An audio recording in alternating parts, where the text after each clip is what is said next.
अरे बाबा कादिर, बाबा मुझको लगता है तूने बड़ी मेहनत की है, जब तो तेरी ये फसल इतनी अच्छी हुई है। मेहरबानी रईस है। बाबा मेहनत नहीं करेंगे तो खाएंगे क्या? कादिर, मैं अभी शमीर खान से यही कह रहा था कि हारी हो तो कादिर जैसा बहुत मेहनती लड़का है। और पता है कादिर, रईस साईं ने तेरे काम से खुश होकर तेरे सारे कर्जे भी माफ कर दिए। वो क्यों भला?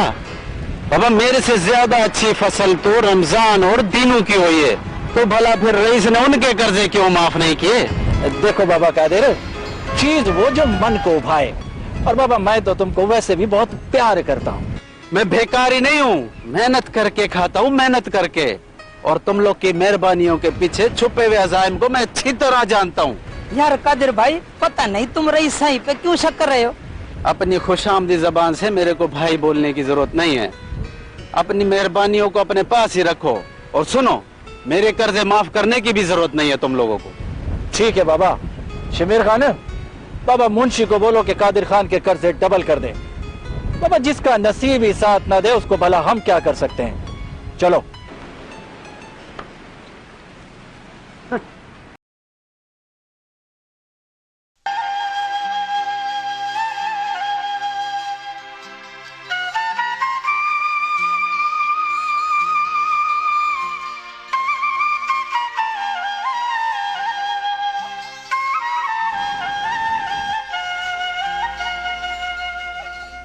तो ये थी वो बात जिससे तू मेरे नसीब जगा रही है। अरे बिटिया, गुज़िश्ता रात से इसीलिए तो यहाँ रही पड़ी हूँ। पहले वो लड़की सूरत बेटी थी, फिर तेरा भाई और माँ आ गए, अभी जाके कोई मौका मिला है।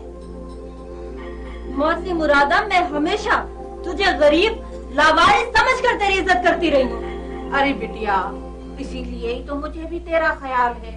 मैं तुझे गांव की मालकन देखना चाहती हूँ। ये मोटर, गाड़ियाँ, जमीन, हवेली सब कुछ तेरा ही हो। कुर्बान करूँ तुझे अपने नाम पर। तेरी हिम्मत कैसे है मुझसे इस तरह की बात कहने की? अरे बिटिया, मैंने तो तेरे भले के लिए करा था। अगर तुझे नामंजूर है तो छोड़ दे मुझे। छोड़, तेरी मर्जी, छोड़ ना। जा जा जा, अपने उस कमीने रईस से कह दे मैं उसके मुंह पर थूकती भी नहीं हूँ। अरे बिटिया, छोड़ दे मुझे, छोड़ दे। देख बेटा, देख आइंदा मेरी जुबान पे इस बात नहीं आएगी। हाँ, और देख, अल्लाह के वास्ते अपने भाई और माँ को मत कहना, मुझे मत मरवाना बेटा। कुर्बान करूँ तुझे अपने नाम पर। जा जा जा, तुझे छोड़ा। आइंदा इधर का रुख किया ना तो मैं तो छोड़ूंगी नहीं तुझे। दफा हो जा यहाँ से, जा।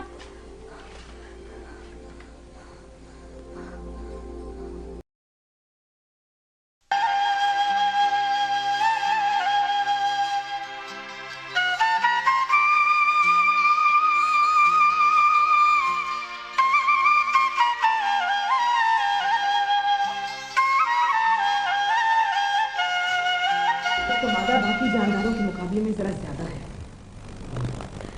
पेट भर भी जाए तो उसकी भूख अपनी जगह कायम रहती है।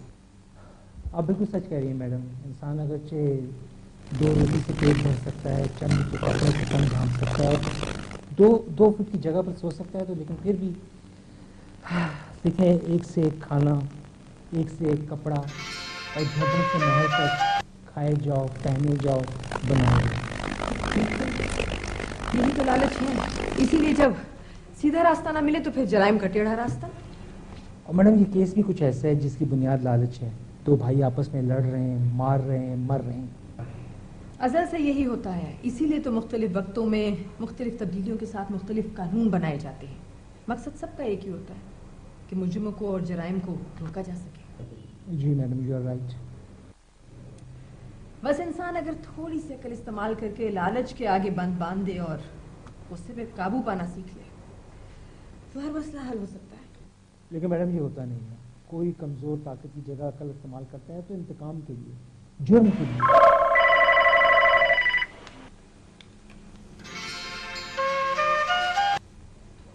हेलो,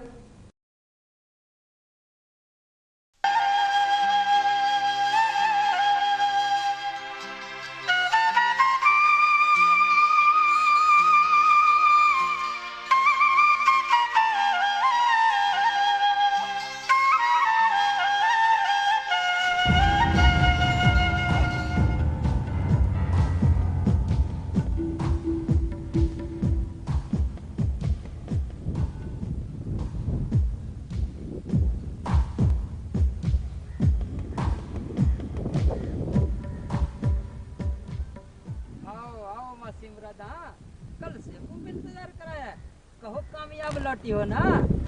अरे मोटा, तेरे कहने से जिंदगी में पहली बार मार खाकर लौटी हूँ। भाड़ में जा तू भी, तेरा रईस भी। कुर्बान करूं तुझे अपने नाम पर। अरे मासी मुरादा, ये क्या कर रही हो? चलो मजाक छोड़ो, अब खुशखबरी सुनाओ ताकि तुम्हें और मुझे वडेरा सही से मुंह मांगा इनाम मिले। मुझे इनाम मिल चुका है। ऐसी बेइज्जती हुई है कि मरने को जी चाह रहा है। और हाँ, तुम भी खुश मत होना, वो पूरा खानदान ही फसादी है। अरे मैं तो कहती हूँ उस छोकरी को भूल जा उस छोकरी को। कुर्बान करूं तुझे अपने नाम पर। मासी, क्या सच कह रही हो? सच कह रही हूँ, ऐसा सच कह रही हूँ जो जिंदगी में नहीं कहा। ये देख, ये हाल किया है लड़की ने मेरा। ये देख कमबख्त लड़की ने मेरा क्या हाल किया है। अरे मासी, फिर कहीं ऐसा ना हो कि अपने भाई को कह दे, वो तो मुझे और वडेरा साई को जान से मार डालेगा। अरे जरूर मार डालेगा। मैं तो कहती हूँ कच्चा चबा जाएगा तुझे और तेरे रईस को। ये तो बड़ी गड़बड़ हो गई मासी। पर इस छोकरी को पता नहीं कि उसने मुझे छेड़कर मेरी बेइज्जती करके अपने लिए फंदा तैयार कर रखा है। फंदा छोड़ो मासी, हमें अपनी जान की फिक्र पड़ी हुई है और तुम अभी भी गुस्सा दिखा रही हो। अरे तुम फिक्र न करो, वो भाई को नहीं बताएगी, क्योंकि भाई पहले तो खुद उसको मार डालेगा। अरे हमारे मर्दों में यही तो खामी है कि पहले ही बगैर सोचे समझे औरत पे तशद्दुद कर देते हैं। इसीलिए तो औरतें मर्दों को बताती नहीं है, जो होता है उस हालात के साथ निभा लेती हैं। और क्या। वो तो ठीक है मासी, पर अरे तुम फिक्र ही ना करो, रईस वाली दाद को जाकर कह दो कि ये लड़की अब मेरी जिद बन गई है। इसको लाके रईस के कदमों में न डाला तो मेरा नाम भी मुरादा नहीं। बस तुम लोग एक काम करो, जो मैं कुछ कहती जाऊं उस पे अमल करो। कुर्बान करूं उसे अपने नाम पर, वो क्या समझती है।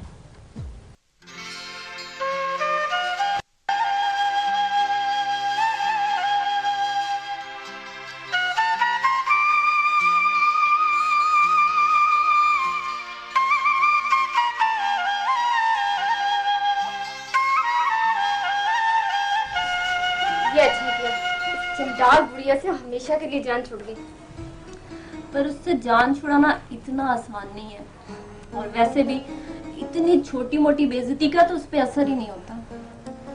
हाँ ये तो है, अम्मा भी उससे हर वक्त गुस्से में रहती है, अब मुझे तो अकेले में बात तक नहीं करने देती। पर वो है बड़ी चालाक, अपने मतलब के लिए कोई ना कोई रास्ता तो निकाल ही लेती है।